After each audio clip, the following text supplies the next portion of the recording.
are you? Oh my God, look at that. Cups at the ready. You just need a little bit of a wake up. Yeah, definitely. Hello, everyone, and welcome to our small business chat, which we run every Wednesday at 10 a.m. And we are continuing with our series to help business owners demystify PR and achieve great results for their business.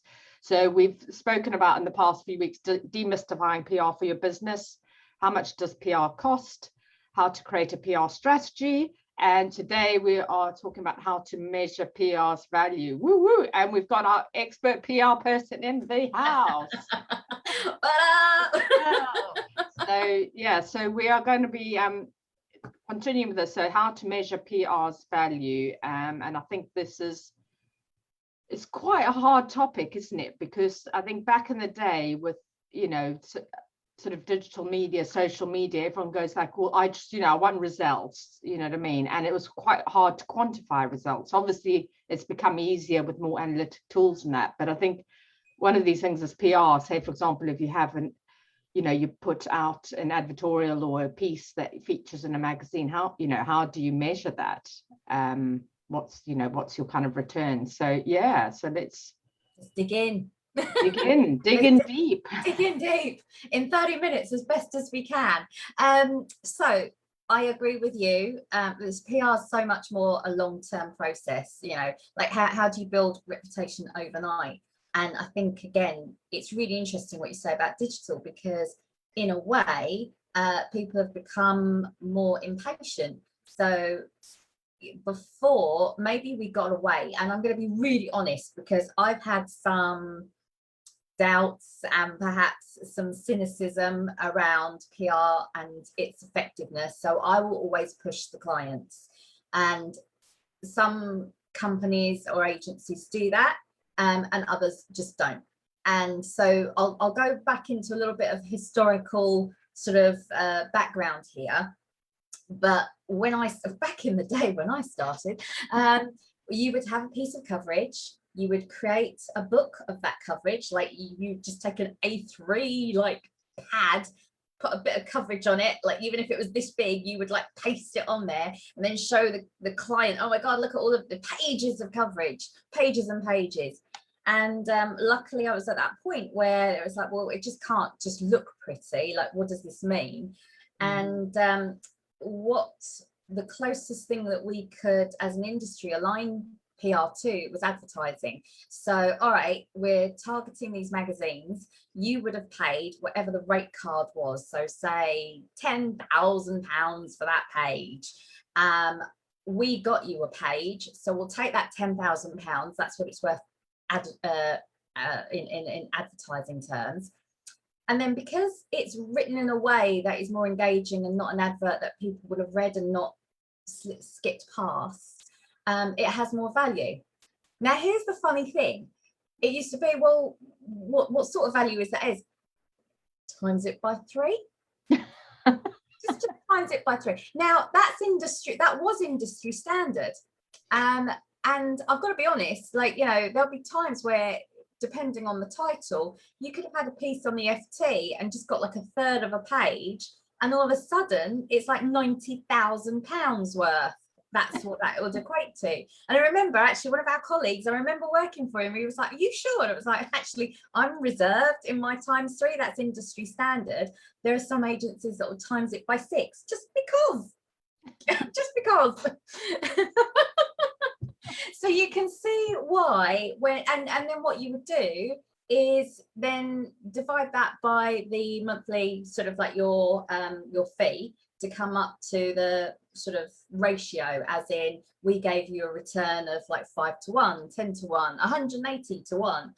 And I used to do that through our agencies, and you would just sit there and go, oh, man, it's all really pretty coverage, but I would still get asked by clients, it's like, well, the coverage is good, but what's this doing for our business? And I remember even me starting, I'd be like, right, this is all the coverage. And I stopped doing AVEs. I refused to do AVEs. I now put it in my contract, because I was like, the industry has moved. The industry renounces AVEs. They say that is not the way to evaluate it, because that's only part of it. If you just don't show the coverage, but you don't track what that reader did because of the coverage, then how are you going to see how that works? So little things like that, you're just like, wow, there's so much more there. So the industry's worked really, really hard to set in like metrics and that's agreed. However, there are enough clients out there that have worked in a certain way that refuse to change and will still insist on AVEs. And a lot of agencies will say, well, we still have to do it because they're our client and they want that metric. I'm smaller in terms of size, and I'm probably more assertive, I will say, to go, no, that's not how. I need to look at what that coverage got you. So if you appoint me, I want to have a look at your website lift. I want to have a look at social media lift. I want to look at whether or not that inquired sales, or whether or not there were inquiries or sales.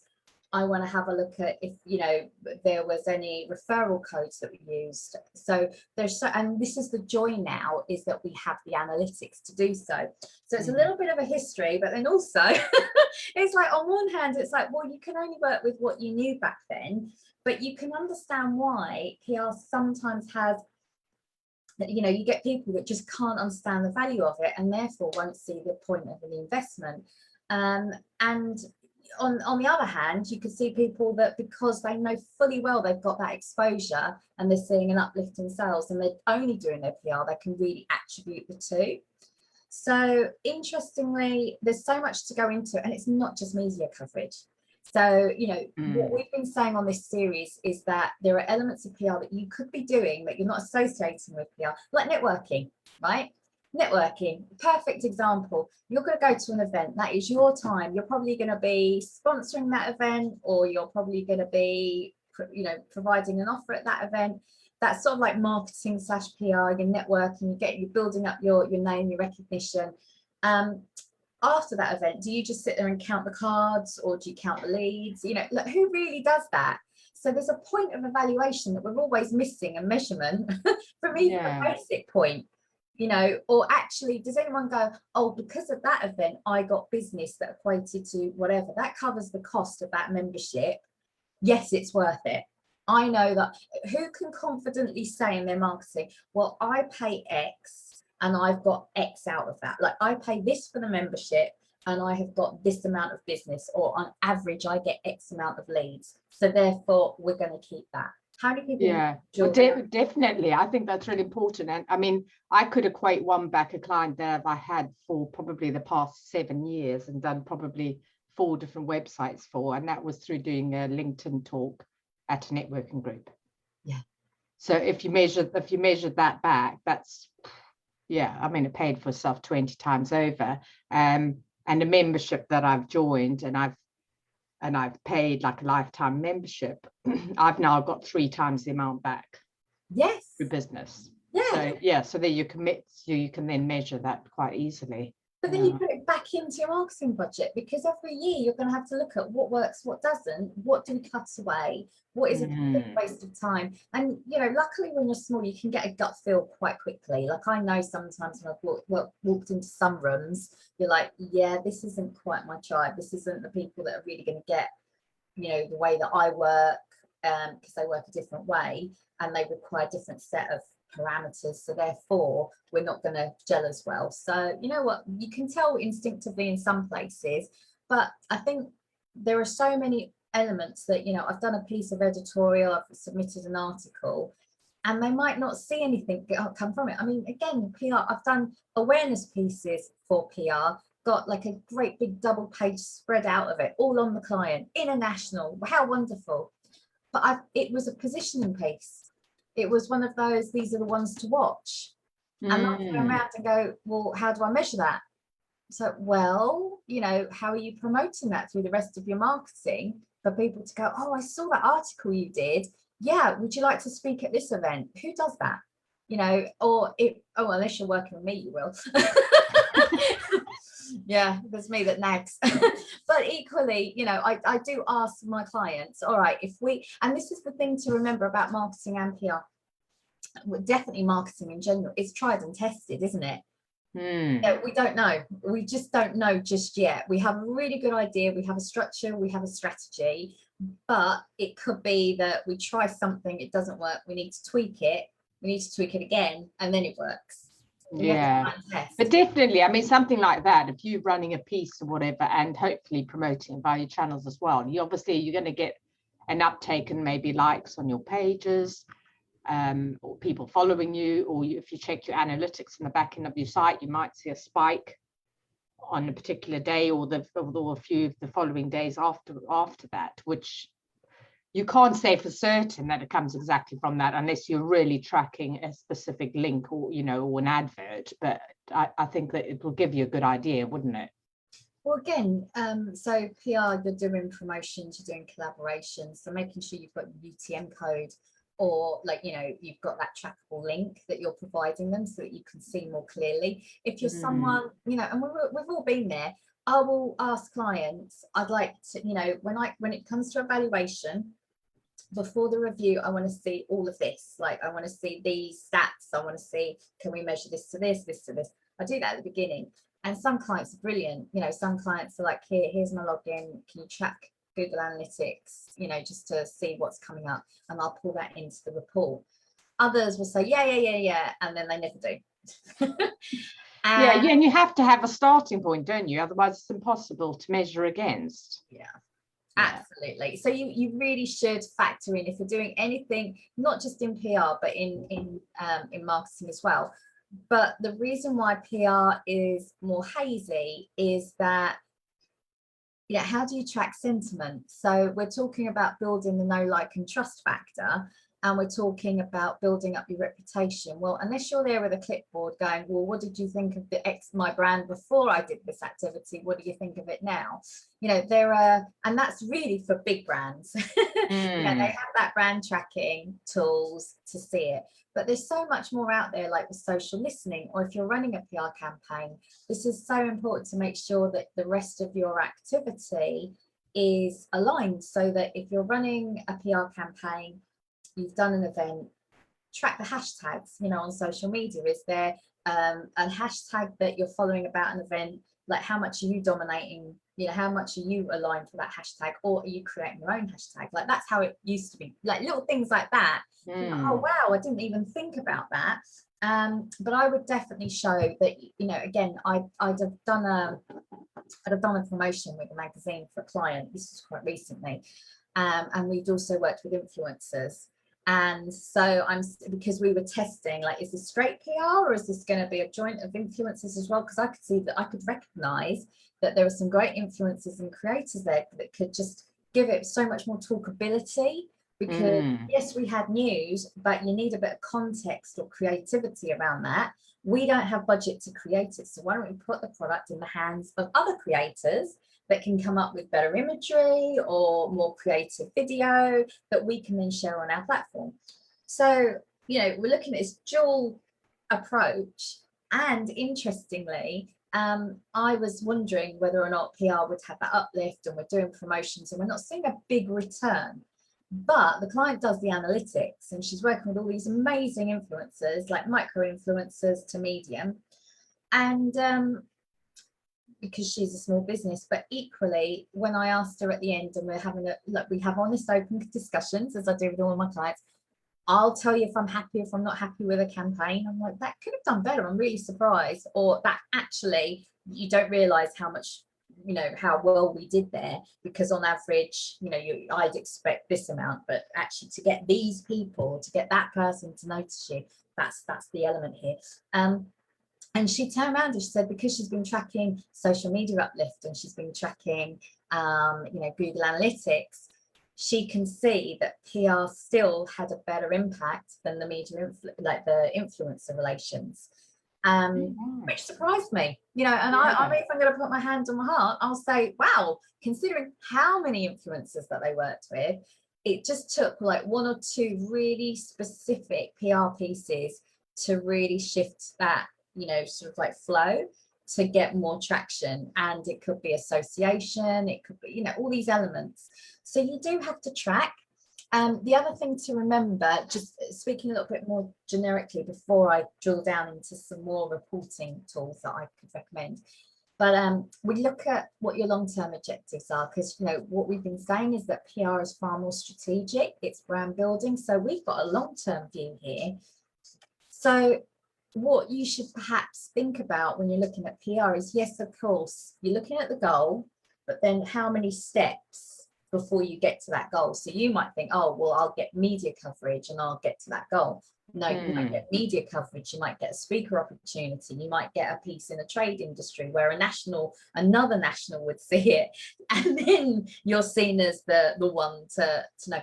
There is a far more steps involved to building up your reputation and your credibility, and sustaining it is the other option, the other key thing. Yeah. So yeah, I think, we're so impatient now. We expect that measurement and evaluation is like, what, I'm not famous already? Love Island hasn't come calling? What? Yeah, why aren't I an overnight success, from this one piece of coverage in this amazing magazine? I mean, it's and it's because there's so much effort involved, or either you're at the right time, the right place, and that's great, and you've managed to pitch something in and you've turned it around really quickly, and that's great, and somebody asked me recently how quick before you start to see results, and it's like, well, coverage I can get if it's a really good news story, I've done a launch and within 2 weeks I've got their coverage for that launch, short term. If it's a news story, you're probably working the angles for a couple of days, making sure you've got all the right elements, but you'll get the coverage for the next day, especially if it's online. So the outputs, which is the coverage, is different to the outcome. The outputs are quite immediate, and we focus on that, but we don't really sit and go, but what was the trickle effect? Because that's what we're really interested in. Definitely. And not everyone's going to necessarily read it on the day. It gets shared and it gains traction, isn't it? It's a bit like something that goes viral, doesn't it? It sort of builds up. You might only see it a week later, perhaps.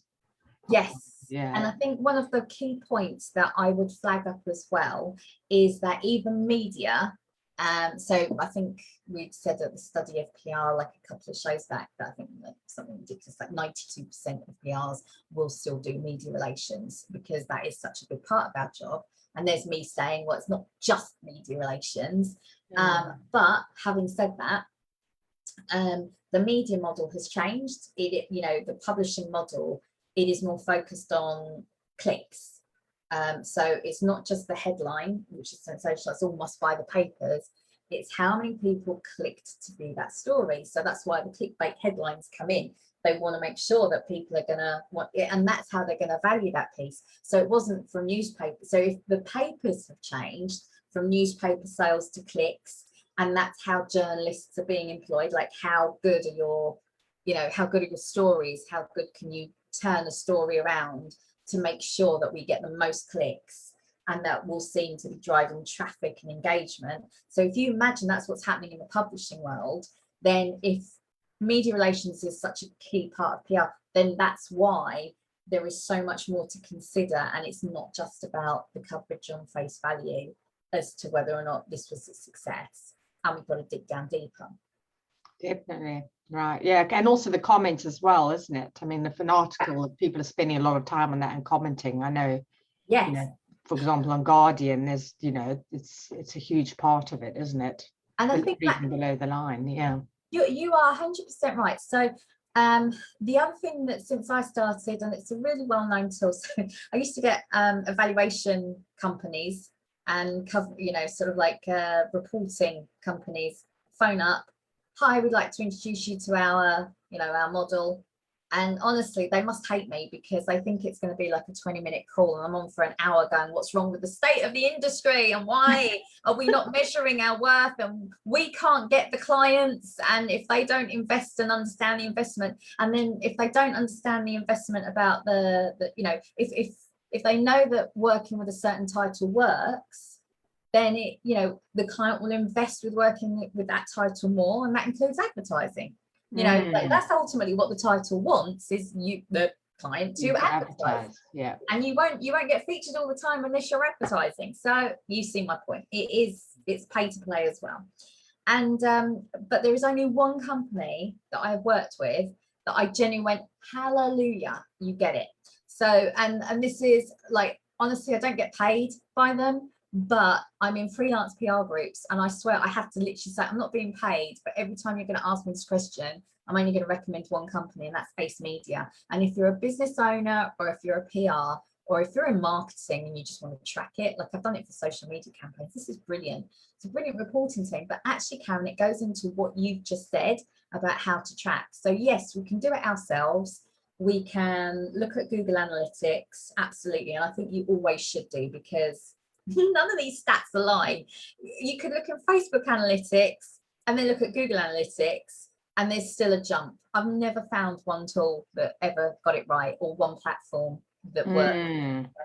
So and it's also the time, isn't it? I mean, it's worth investing in a proper tool, isn't it? Because you just get everything, and then hopefully get everything in one. I mean, to go and look at this and look at that and look at, you know, all the different analytics tools, it's I mean, this is brilliant. You literally plug in, you can either paste it in, like if it's, or upload the coverage, but if it's online, this is what I particularly love, is that it will take the link and it will evaluate where it's been shared, what platforms. So was it Facebook, was it Instagram, how many likes, how many comments, what were the engagements.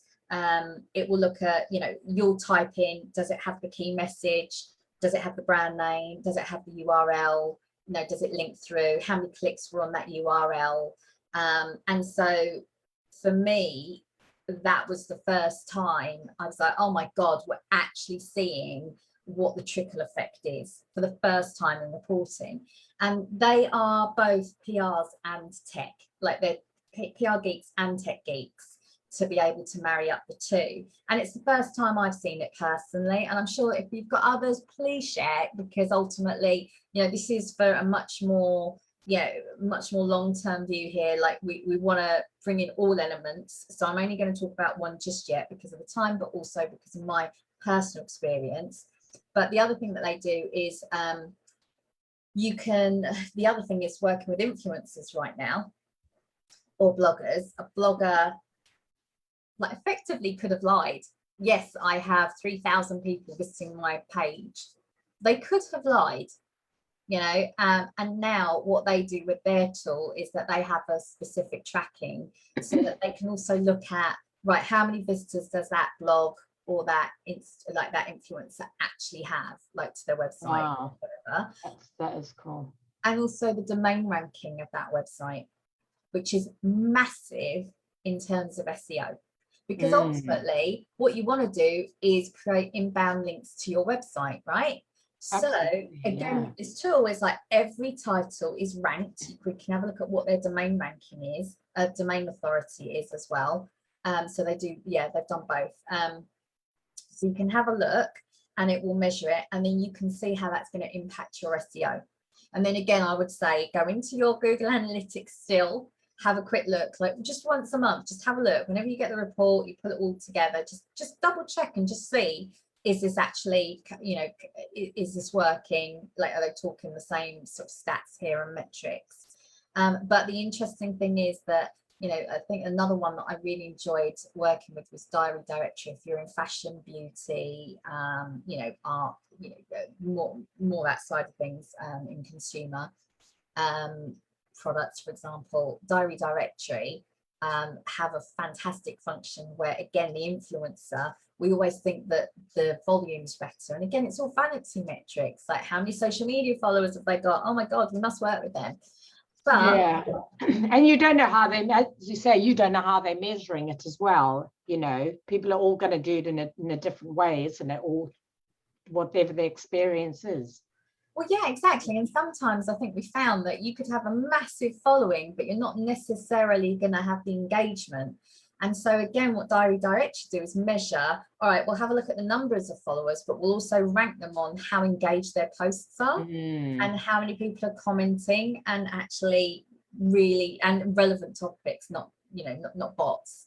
So they've got that software there. So it is far more sophisticated, because again, part of PR is collaboration and partnerships. Like, who is it that we want to spread that word of mouth functionality to, or that process along, and try it and endorse us. So we think we're picking the right people, but actually we could do a bit more in the analytics. Or when you create that partnership, you know, I think one of the things that I find bewildering that people aren't asking, I would always ask a title. or any partnership, okay, you want me to advertise with you, or you want me to run a promotion with you, or a giveaway, or whatever it may be, can you give me some indication as to how that's helped your previous clients? Like what does that usually give? And if that title cannot give me, well, we ran a campaign and the client shared these results, then you're taking a risk. I'm not saying don't do it, because you just don't know, but equally just bear in mind that to me, from in the back of my head, I'm like, right, that makes it an additional risk. Do we have the budget and the time to test this? And I'm really honest with the team. I'll go, you know, I cannot understand why you cannot give me stats as to how you managed to convert, because all you've done is shown me how it's driven, how it's, you know, how many people have clicked through onto the site. But again, there's another question of, right, so how many sales did that achieve on the client side? So why aren't you two talking? Yeah, definitely. Because I mean, they could click through to your site and then just bounce off again because they find it's irrelevant. Or I mean, they don't engage, don't spend time, and then it's really done nothing for you. In fact, it could be more damaging to your website and stuff as well. Yeah, and I do think, you know, and when it comes, I know it's sort of advertising is different to the PR side, but again, you know, articles that people go into magazines and they just they get sold it, but they don't realize these people who are selling it are they're salespeople and they have to fulfill a quota. Yeah. And they'll tell you what you want to hear a lot of the time as well. You'd be perfect for this opportunity. Exactly, and you know, it's going to all your ideal clients, and you know, we get great results. So I think you have to do your own research as well, and sometimes you have to take a punt and then realize, okay, well, that didn't work, I won't do it again. But this is where someone's expertise like yourself, you know, could look at that and go, well, actually, that's not the right place for you to be putting your coverage in. You should be going for this, or this. Yeah, and you know, I think some clients get shocked by that. It's like, what do you mean you're not supposed to be everywhere? And a bit more niche. And it's like, well, sometimes, you know, sometimes it's good, sometimes, but majority of the time, you could be spending all that time filling in an award entry and have that for a year on your site as award winning, and people go, oh wow, I want to hear about that case study, just by doing something different to attract more clients, actually convert more clients. Well, exactly. I mean, and as a small business as well, you know, trying to get to so many, you can't do it because you just don't have that budget. So the more niche you can go and targeted, the better results you're going to get, isn't it? I genuinely feel like you can scale up with your marketing. Like they call it scale up your business. Well, you should be thinking, yeah, let's scale up with the marketing. But a lot of people just want to go hard, like straight away. Let's go big, let's go hard, let's appear everywhere. But they haven't really scaled up in the proper way. And sometimes it can be a wonderful thing. It could be time opportunity. They're in the right place, they've developed the right product, and it works a treat. But let's have a look statistically, you know, how long does that last for when you're trying to build a brand? So that really is the question for you, is going back, and that goes all the way back to the objectives. What are you doing? What are you trying to achieve? If you turn around to me and said, right, I want to be one of the leaders in this field, or actually I really want to achieve something at top level, that, you know, rather than just sales, your sales are great, well, you know, we can work at getting you sales, but what I'm thinking of is, majority of times when you ask a business, what is it, what's the big vision, what's the goal, it's quite a big why, you know, it's quite a big mission. Definitely. And then again, it's looking at, well, how are you going to measure that leadership, isn't it? Oh, well, I want to be the leader in my field, but what are those specific things that you're going to go, okay, right, I'm there now, I've reached my goal. So you have to drill down into that as well, don't you? And I think people overlook that, because, you know, we've worked with clients where, you know, it started getting them introduced in the trade. Say, for example, you introduce them to the trade, like key people in the trade industry, and all of, you know, they really like their ideas, and that's a relationship that's built. Then all of a sudden they're asked to speak. Well, you need to clock that as a win, because once you've spoken, all of a sudden you're asked to, next year you're on a panel, like you're on the panel of experts. You're not just here, here's my idea, I'm actually on the panel as a leader. And then when you have an issue, the trade or the media are coming to you as the expert, like, I want to see what you think about these issues, and they come to you repeatedly, well, where's the monetary value of that? You can't put it on the P&L line. You know, you can't put that on the budget sheet. So again, people aren't thinking necessarily, you know, and this is almost a good example of where metrics don't work, you know, but how are you going to measure that? So if that was your, you know, just bear in mind when you're working, when you're either doing your own PR or you're working with a PR or anyone in marketing, actually, because again, it does cross, doesn't it? We've just talked about social, we've talked about advertising, we've talked about events, networking. There's so much there that, remember, you could be doing some of these things and not really trying to measure it and go, oh yeah, actually I see what that point is. I see, yeah, absolutely, I see what I need to continue. Another one was events, so local events. You could have a business that thinks, I tell you what, I've done really well, I just want to sponsor this event to give back to the community. That's fine, but that's a really different objective to a business that says, I want to sponsor this local event so that everybody knows my name. Yeah. which does happen. So we have, I love it, I mean, you know, sort of like where I am, we have a music festival. Now, if you're a solicitor, let's say, and you sponsor that music festival, it's because everyone in the community is going to know my name. Are they going to be at that music festival and go, yeah, I must see that solicitor? Who does that? Like, yeah, exactly. But again, it's not to laugh at a client that does that at all, but equally, I think the expectation needs to be managed, and also where the budget lies. Definitely. And it's got to be a fit. Yeah, it's got to be a fit, as you say. Does that help? Do you think that helps you review sort of like what, and I genuinely am a big believer of this, how can you have confidence in your budget spend if you don't evaluate and measure your activity and your results? I just, and this is the biggest aspect for me. Like when you see someone like, one of the billionaires turn around and went, if I had my last dollar, I would spend it on PR, you know, and you think, okay, well, he knows the value. Or you see, you know, Mr. Branson, again, he worked that PR machine so well that, you know, he now knows he just cannot avoid it. Yeah, absolutely. No, that's brilliant. I think you've given a really good overview, and those tools sound amazing as well. So I'll probably do, if you're following on me on LinkedIn, I'll probably do another post on it, because I do feel it's not, sometimes I feel for my industry, you know, I feel like there's so much that we could be doing together to moving things forward. And I understand that if you're a company, or if you're a freelancer, and a client says, I want you to do this, we automatically think, must deliver. I genuinely turn around to clients and go, if you want that evaluation, you're going to have to pay for it separately. I'll give you the coverage, but you need to go get it, because I'm not doing something that I do not believe benefits you in any way. But I need, you know, but when you're working in organizations, like, again, I'm in a place of privilege where I can do that, because I've got smaller businesses, and I want them to learn and adopt things in the right way for their benefit.